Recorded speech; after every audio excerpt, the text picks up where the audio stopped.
ងដើរកាត់ព្រៃ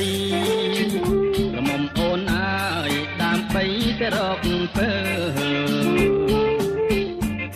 បងដើរកាត់ព្រៃក្រមុំអូនអើយដើម្បីទៅរកពើបងវងវែងផ្លូវក្រមុំអូនអើយផ្ទះពើនៅឆ្ងាយពេកបងវងវែងផ្លូវក្រមុំអូនអើយផ្ទះពើនៅឆ្ងាយពេករកផ្លូវឃើញហើយក្រមុំអូនអើយបែរចំ